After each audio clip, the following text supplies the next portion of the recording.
उत्तराखंड के हल्द्वानी शहर में चर्चित रेलवे बनाम बनभूलपुरा रेलवे भूमि अतिक्रमण मामले की आज 2 दिसंबर को सुप्रीम कोर्ट में होने वाली प्रस्तावित सुनवाई टल गई है। अब मामले की अगली सुनवाई 9 या 10 दिसंबर को नियत की गई है।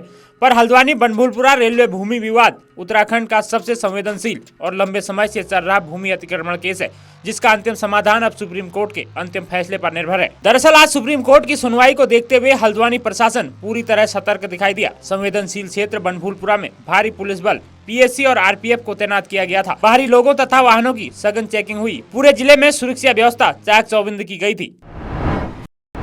पाल सुमीरा रेसिडेंसी जो किच्छा में टोल प्लाजा के पास NH9 पर स्थित है। मॉडर्न सुविधाओं, हरी भरी खुली जगहों और स्मार्ट इंफ्रास्ट्रक्चर के साथ पाल सुमीरा रेसिडेंसी लग्जरी लाइफस्टाइल की एक नई पहचान।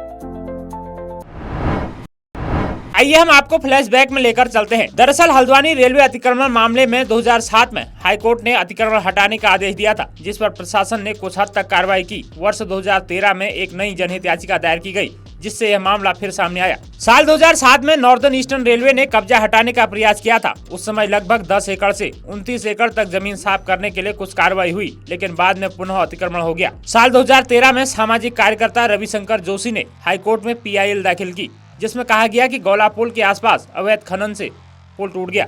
इसके बाद फिर रेलवे भूमि का अतिक्रमण मामला फिर अदालत पहुंच गया। साल 2016 में उस PIL के आधार पर हाईकोर्ट ने आदेश दिया कि बनभूलपुरा में रेलवे जमीन पर अतिक्रमण हटाया जाए।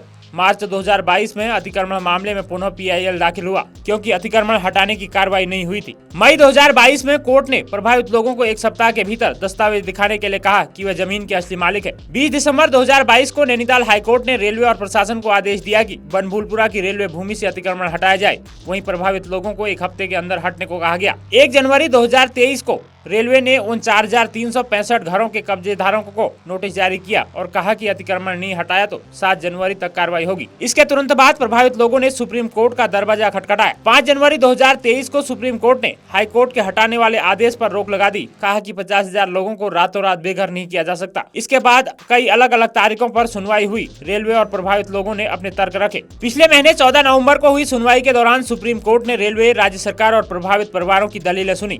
रेलवे ने कोर्ट को बताया कि नई परियोजना के लिए उसे 30 हेक्टेयर भूमि जरूरी है और अतिक्रमण जल्द खाली कराया जाना चाहिए। वहीं कब्जेदारों की ओर से वरिष्ठ वकीलों ने तर्क दिया कि रेलवे की भूमि की मांग पहले नहीं रखी गई थी, रिटेनिंग वॉल बन चुकी है, इसलिए अब रेलवे इंफ्रास्ट्रक्चर को खतरा नहीं है। पुरानी बस्ती को प्रधानमंत्री आवास योजना के तहत स्थानांतरण का प्रस्ताव उचित नहीं है। रेलवे की ओर से अधिवक्ता ऐश्वर्या भाटी ने इन दलीलों का विरोध किया। इसके बाद अदालत ने अगली सुनवाई यानी आज 2 दिसंबर को तय की थी। आज 2 दिसंबर 2025 को फैसला SC में होना था। बनभूलपुरा में सुरक्षा प्रबंधन और पुलिस तैयारियां जोरों पर थी और यह फैसला भी टल गया, जो आगामी 9 या 10 दिसंबर को फाइनल सुनवाई होगा। अब लोगों की नजर अगली सुनवाई पर टिकी है। दोस्तों, पिछले 2 दशकों से चले इस प्रकरण पर आप अपनी क्या राय रखते हैं? कमेंट्स करें, शेयर करें और जुड़े रहें उत्तराखंड न्यूज टुडे नेटवर्क की सबसे भरोसेमंद खबरों के साथ। नमस्कार।